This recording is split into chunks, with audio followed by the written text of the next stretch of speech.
¿Qué tal? Buenos días, buenas tardes, bienvenidos a esta clase de Biología General y Celular.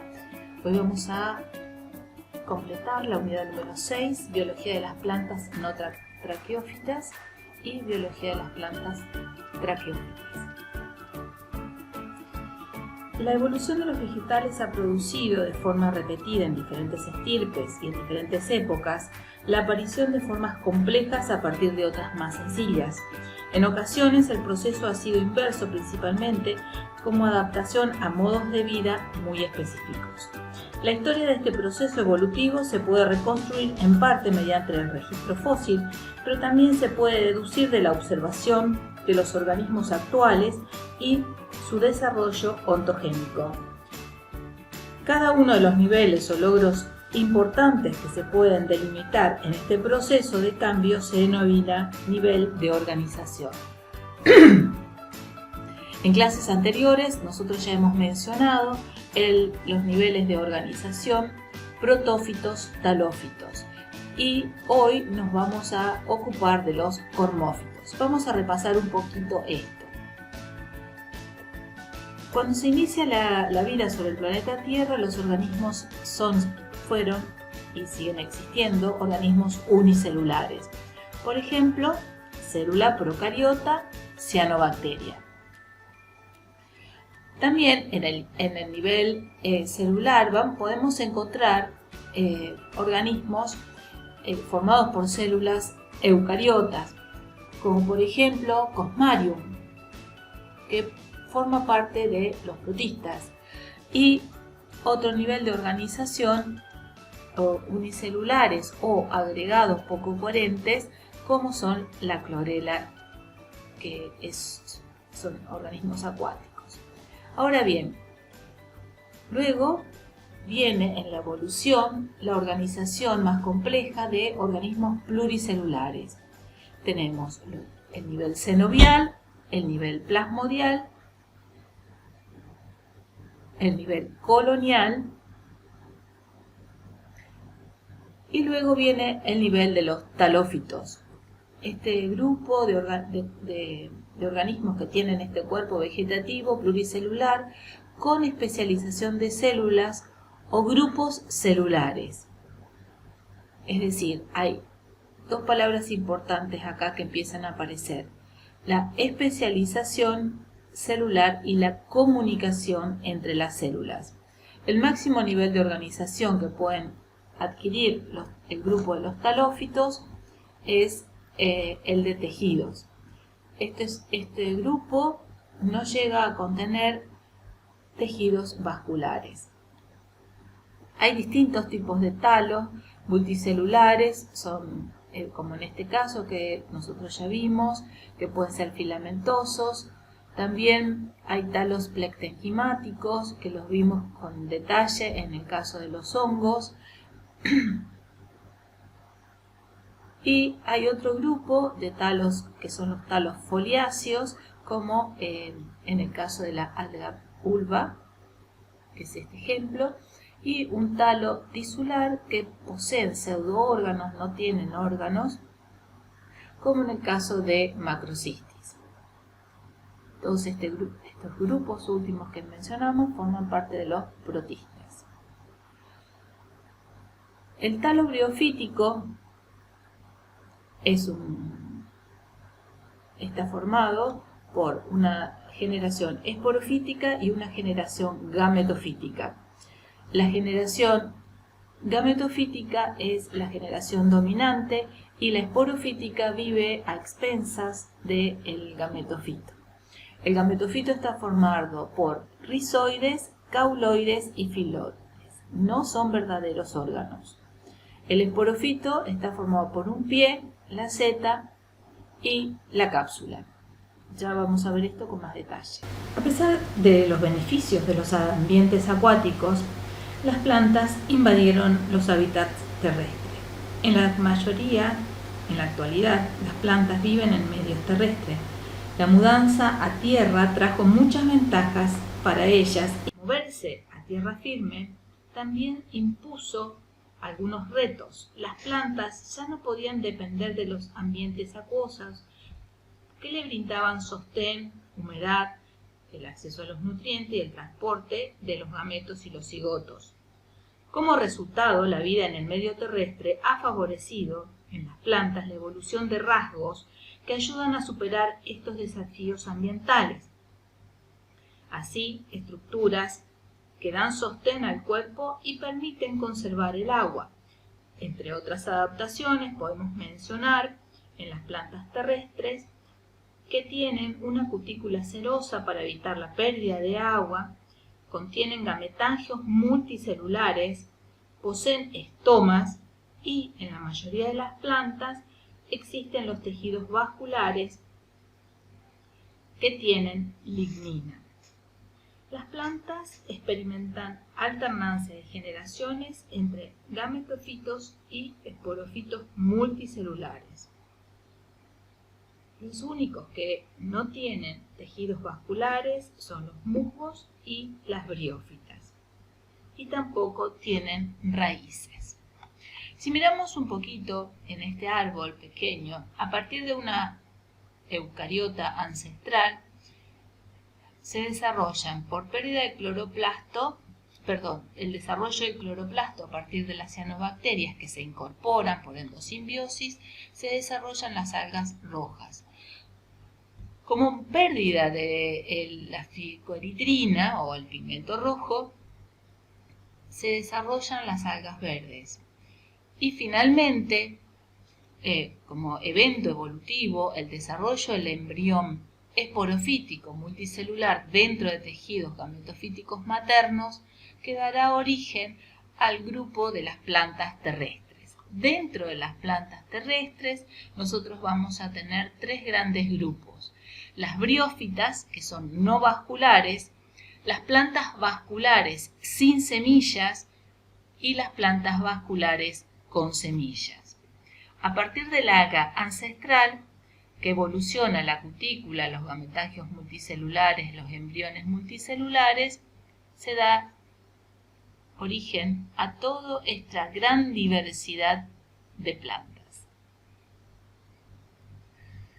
Las características de las plantas son eucariotas multicelulares que tienen paredes celulares cuyo componente principal es la celulosa. Contienen como pigmentos las clorofilas A y B y en los plástidos contienen almidón como producto de reserva. También dijimos ya anteriormente que se desarrollan a partir de embriones multicelulares que están encerrados en tejidos maternos. Esta última característica distingue a las plantas de las algas verdes. La denominación de embriófita se debe a este carácter. Las plantas superiores poseen órganos y tienen como nivel de organización el cormo. Los primeros tejidos aparecen en las briófitas en lo que nosotros, como dijimos anteriormente, denominamos como nivel de organización talo. Y otra particularidad de todas las plantas es que tienen alternancia de generación. Todas las plantas tienen un ciclo reproductivo que se caracteriza por la alternancia de generaciones. Las no vasculares, como las briófitas, tienen una generación gametofítica dominante y las vasculares muestran una progresión en aumento de la dominancia de la fase esporofítica desde los helechos hacia las angiospermas. La generación gametofítica puede variar entonces desde 3 células, como en el caso del grano de polen, a varios millones de células. La fase gametofítica produce gametos dentro de un anteridio y o arquegonio.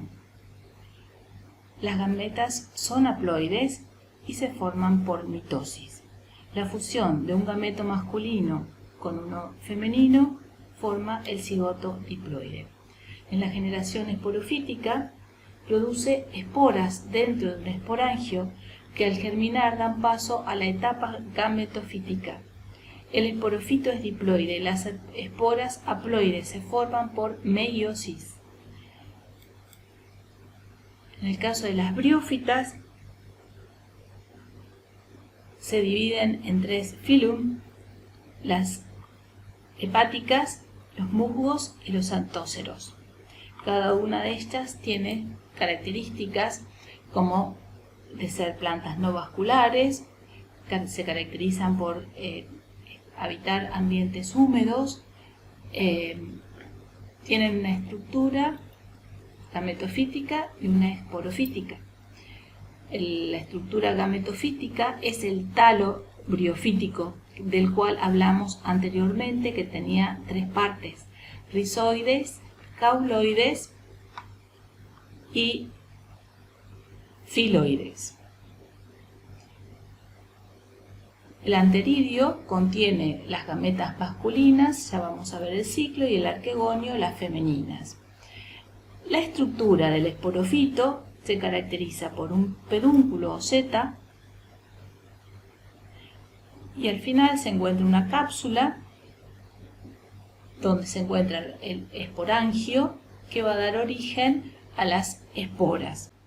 Las plantas no vasculares requieren de humedad para reproducirse, pero evolucionaron algunas características que facilitan la reproducción en ambientes terrestres. Existen 2 tipos de estructuras reproductoras: los arquegonios y los anteridios.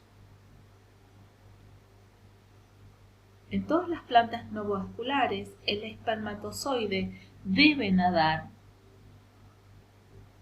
para encontrarse con la gameta femenina.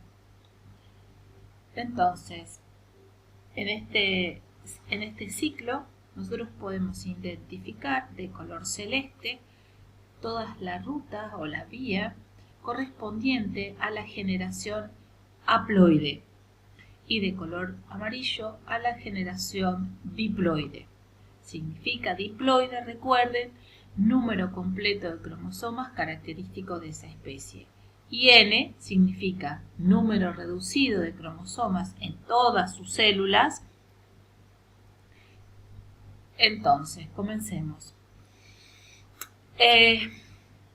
Por división meiótica, en la cápsula de lo que llamamos nosotros esporofito, se liberan las esporas haploides, que van a dar origen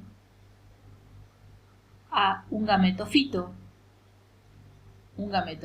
femenino y un gametofito masculino. En el femenino vamos a encontrar el anteridio, donde se va a producir el huevo, que es la célula huevo, y en el anterozoide los espermatozoides, que son liberados, nadan hasta llegar y fecundar al óvulo. Esta fecundación nace un esporofito que comienza a crecer desde el gametofito. Por eso decimos que el esporofito es dependiente del esporofito. Después se desarrolla el esporofito, se forman las cápsulas que van a producir por meiosis nuevamente esporas. Las plantas vasculares se distinguen por poseer grupos especializados de células conductoras en forma de tubo.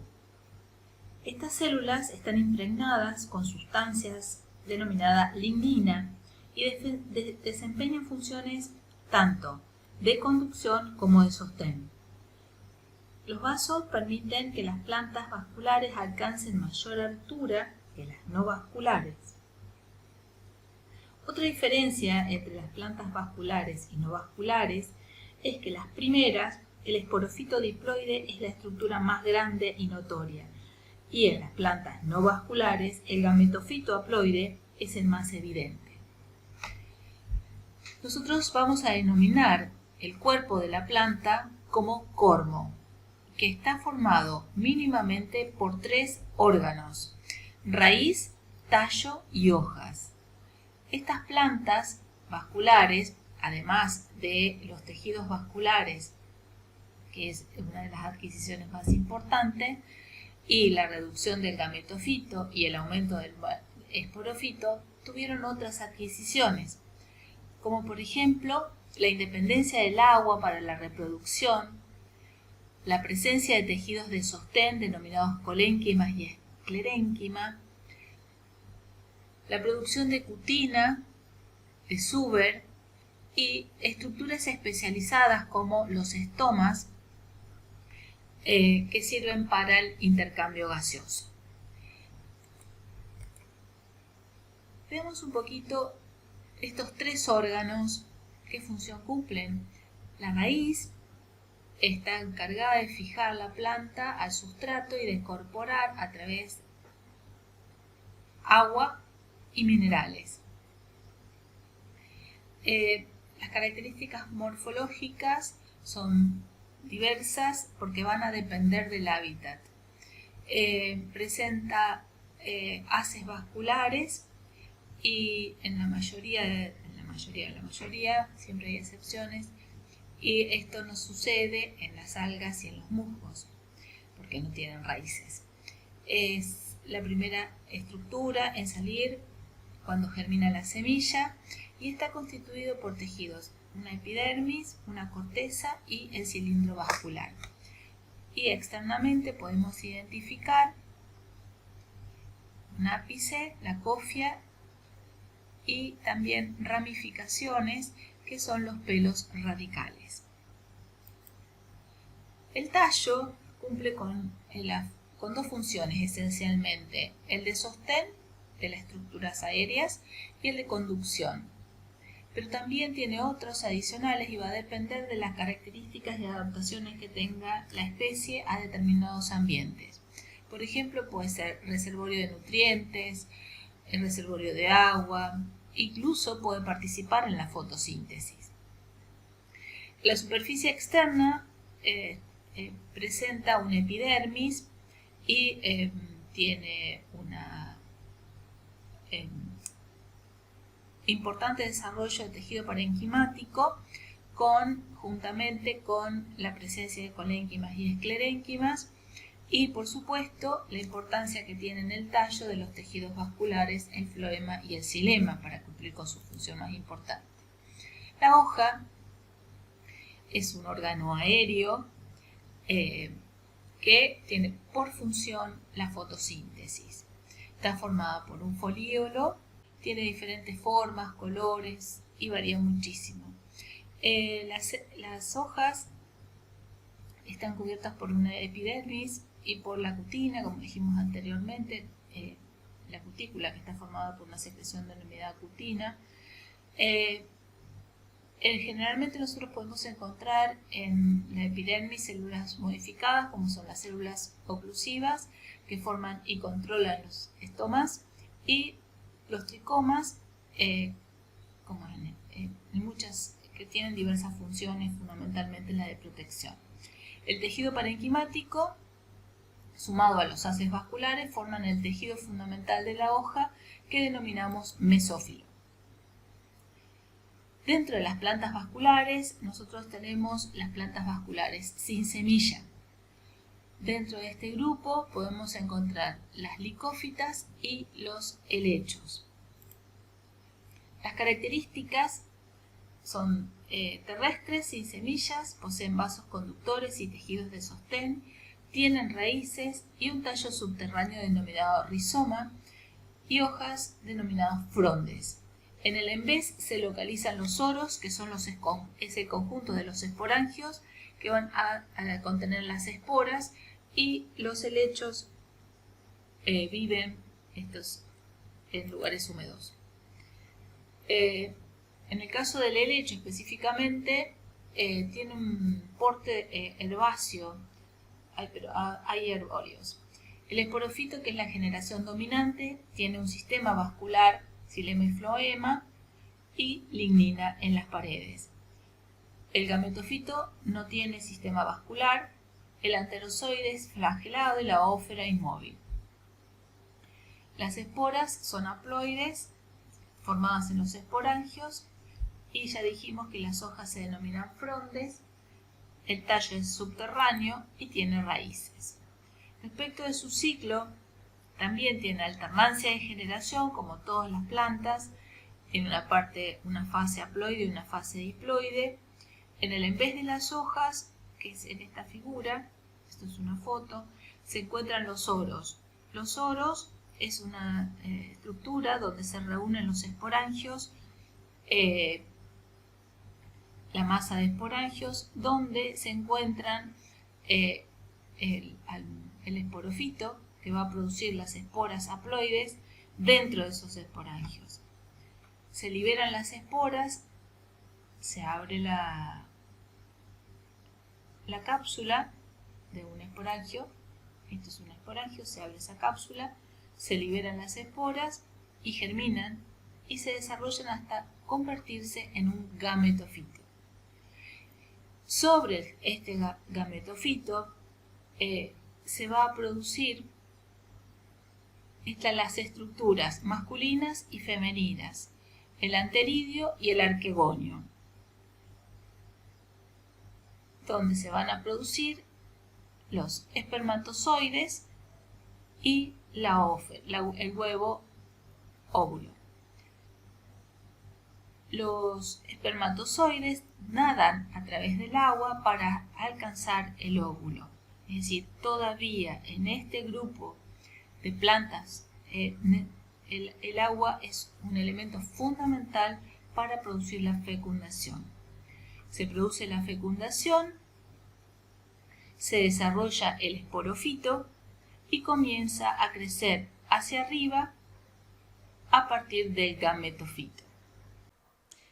Los grupos actuales de las plantas vasculares sin semillas incluyen a los licopodios, que se caracterizan porque los micrófilos se encuentran en espiral con esporangios ubicados en estróbilos apicales.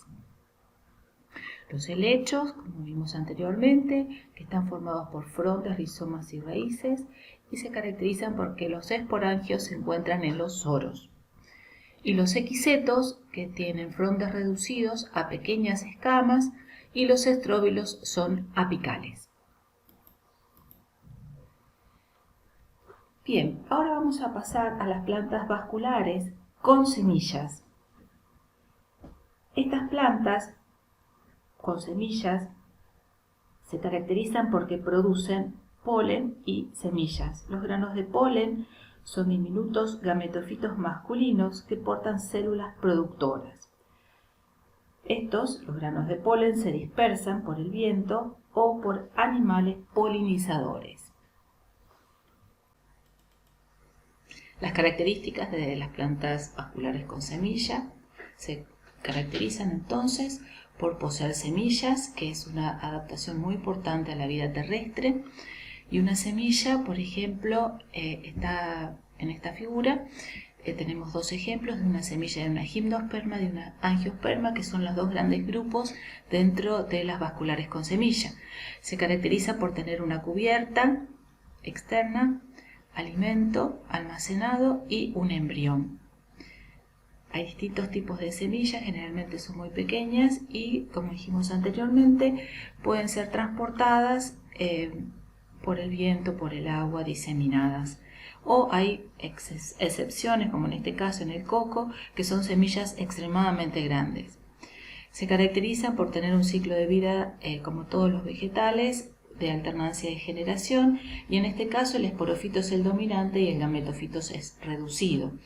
Y una adaptación y una diferencia muy importante es la heterosporia, es decir, aparece aquí la expresión sexual que se diferencian en las células. Las esporas son de dos tipos, la microespora y la megaespora. La microespora va a dar origen se originan de los gametofitos masculinos, y las megaesporas se originan de los gametofitos femeninos. Entonces dijimos que tenemos dentro de las plantas vasculares con semillas dos grandes grupos, que son las gimnospermas y las angiospermas. Las gimnospermas son plantas con semillas pero que carecen de flor. Se caracterizan por poseer óvulos desnudos y alojados en conos. Tienen una estructura reproductora masculina denominada mento y la femenina estróbilo. La polinización es aérea, sus semillas son desnudas y se caracteriza porque tiene xilema con tráqueas. Es el grupo más importante dentro de las coníferas, son los pinos, cipreses, araucarias, entre otros. Dentro de las gimnospermas se incluyen 4 filos, que son los cicas, ginkgo, ctenófitas y coníferas. En el caso de las cicas, se caracterizan porque están adaptadas a vivir en climas muy cálidos y tienen hojas muy grandes, finamente divididas. Estas son las famosas palmas que se utilizan en la región en la época de Pascua. La otra es el ginkgo, eso existe en la Ginkgo biloba, dentro del grupo de las gimnofitas. Es la única especie viviente de este grupo y el otro grupo son las ctenófitas, y dentro de este grupo existen 2 que son las efedras. 2 grandes grupos. Este género está muy adaptada a vivir en regiones áridas y se utiliza mucho para un té que produce un compuesto denominado efedrina como descongestivo. El otro género es la welwitschia, que se caracteriza por ser una planta adaptada a desiertos en África y sus hojas forman en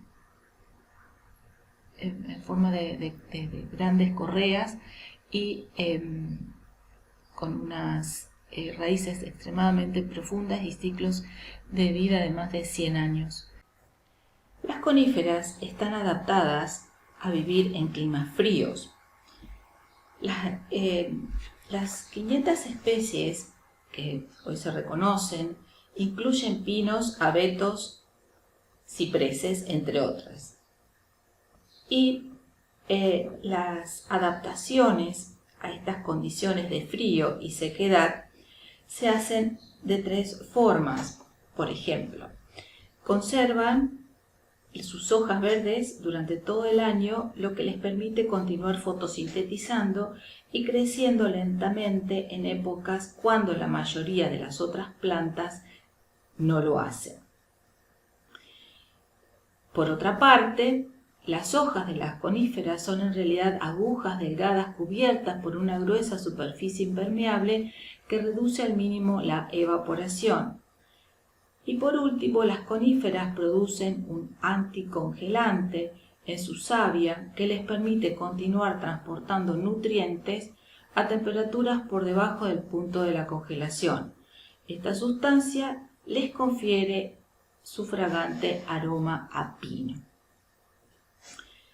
Bien, entonces, las semillas de las coníferas se van a desarrollar en conos y el árbol, en este caso de un pino que hemos elegido como ejemplo para desarrollar el ciclo de vida de una gimnosperma, en sí mismo es diploide y sobre el cual se van a desarrollar conos tanto masculinos como femeninos. Los conos masculinos son estructuras delicadas relativamente pequeños, por lo general de unos centímetros, y están reconstituidos por escamas en las que se desarrolla el polen. El cono femenino, por otra parte, consiste en una serie de escamas leñosas ordenadas en espiral alrededor de un eje central. En la base de cada escama hay 2 óvulos. Este es el cono femenino y el cono masculino. Los masculinos van a liberar polen durante la temporada reproductiva y luego se desintegran. La cantidad de polen liberado es muy grande y a veces esta cantidad de la concentración de polen de las coníferas, particularmente de los pinos en nuestra región, producen muchas alergias. El grano de polen va a empezar a desarrollar una vez que llega hasta la escama ovulífera.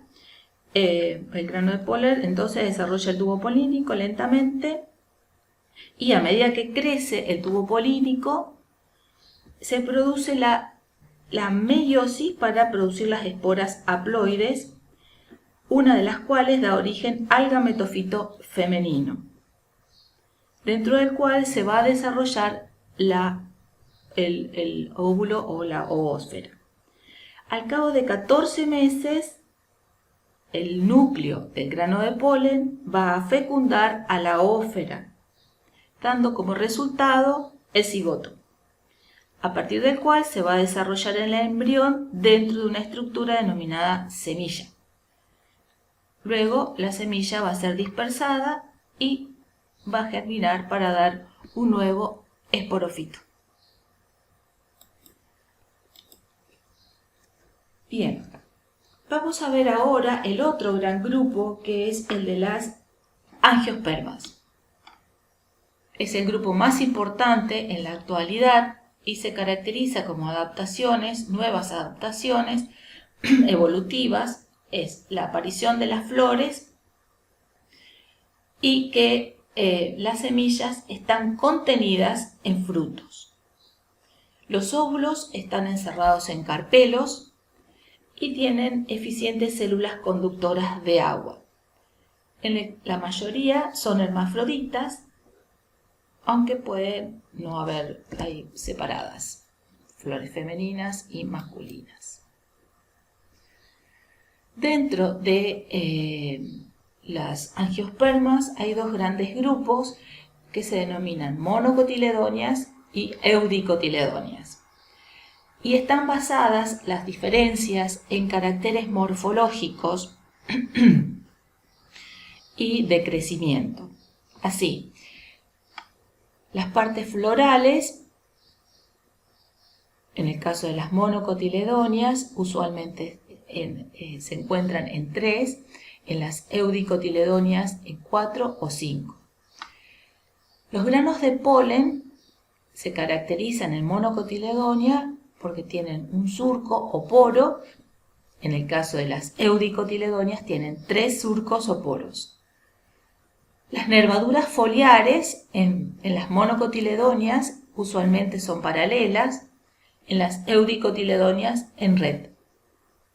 Los grupos vasculares en la sección transversal del tallo usualmente están dispersos o en arreglos más complejos. En el caso de las eudicotiledóneas están ordenados en círculos. Las raíces en las monocotiledóneas tienen un sistema de raíz fibrosa y en el otro tienen un sistema de raíz principal. Las semillas tienen un embrión con un cotiledón y en las eudicotiledóneas con 2. Crecimiento secundario está ausente en las monocotiledóneas y frecuente en las eudicotiledóneas. El ciclo biológico de las espermatófitas se caracteriza por que tienen una doble fecundación y por meiosis. En las anteras van a dar origen a los granos de polen y en el ovario a la ovocélula u óvulo. Recordemos que la flor es un órgano reproductor y que está formado por un conjunto de hojas modificadas agrupadas en círculos denominados verticiloflorales, llamados cáliz, corola, androceo o estambre, gineceo, pistilo y receptáculo. A partir de la fecundación y la formación de la semilla se va a dar origen a el esporofito, que es el adulto, y en ese adulto se van a producir las flores. Entonces, las flores que se desarrollan en el esporofito maduro dijimos que está compuesta por varios ciclos florales. Uno de ellos es el carpelo y el otro es el estambre. Durante la temporada de reproducción se producen en las anteras los granos de polen, los que son dispersados por el viento o transportados por los insectos, proceso que se denomina polinización. El polen se libera entonces y si un grano de polen se deposita en el estigma, recordemos que el carpelo estaba formado por estigma, estilo y ovario.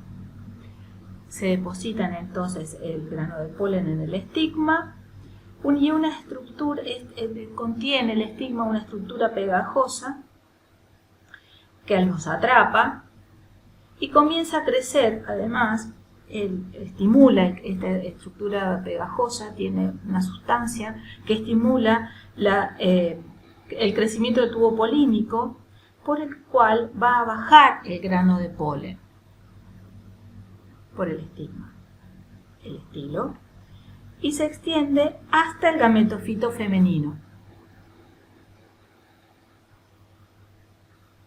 donde se encuentra la ovocélula. La fecundación ocurre cuando el tubo polínico lo alcanza la ovocélula.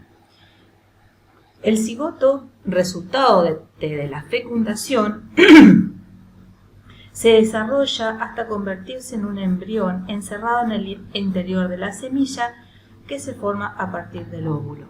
Esta semilla va a estar contenida en una estructura, en otro órgano, que son los frutos. La semilla, por supuesto, está formada, como dijimos anteriormente, con una capa exterior constituida por exina, el tegumento, que es unas sustancias nutritivas, y el embrión. Al caer esta semilla en un sustrato adecuado, se germina la semilla y crece la planta, que luego se transforma en el esporofito maduro.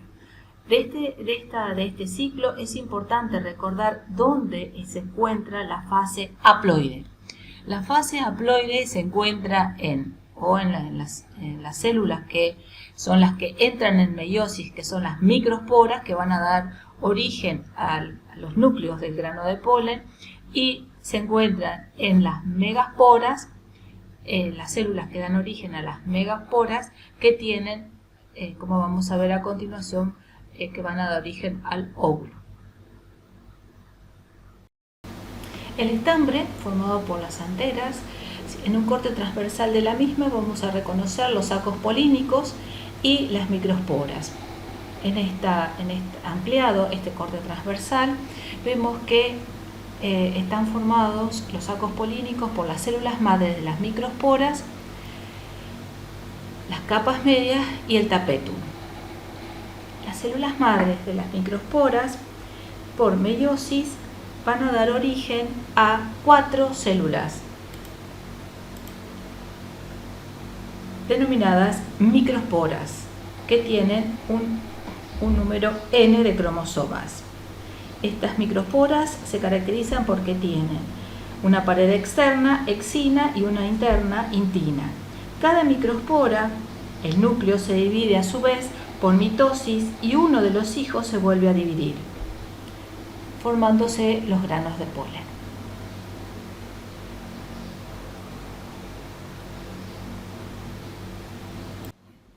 Los granos de polen, o también denominados gametofitos masculinos, son pequeños y cada uno consiste en 2 células, la célula tubo y la célula generativa.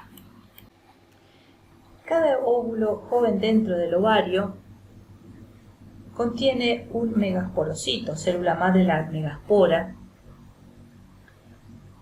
que experimenta meiosis para producir 4 megasporas.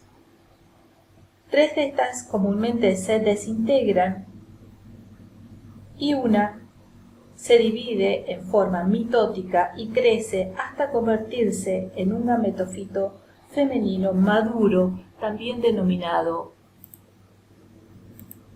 saco embrionario. Los sacos embrionarios, en la gran mayoría de las angiospermas, contienen 7 células con 8 núcleos haploides. 6 de estas células, incluido el ovocito, contiene un solo núcleo cada una y una célula central que tiene 2 núcleos, los núcleos polares. El ovocito y la pared central con 2 núcleos polares están directamente involucrados en la fecundación.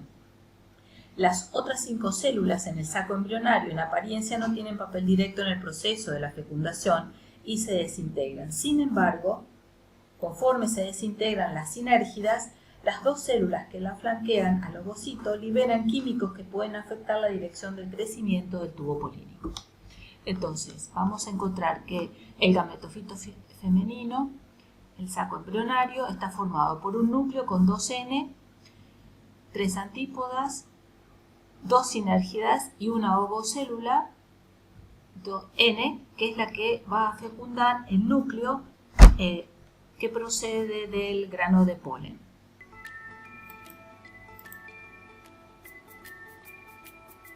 Entonces, como vemos, son muchas las adquisiciones evolutivas que han tenido los vegetales una vez que ingresaron a la Tierra, donde el ambiente terrestre les ofreció muchas ventajas, como dijimos, como luz abundante, dióxido de carbono, minerales, y esto sucede hace entre 500 y 400 millones de años atrás. Entonces, si vemos cómo han evolucionado los vegetales que ingresaban al ambiente terrestre, podemos decir que hay un predominio del esporofito, se pasa de un nivel de organización de talo al de cormo, y donde la fase gametofítica queda reducida y dependiente de la fase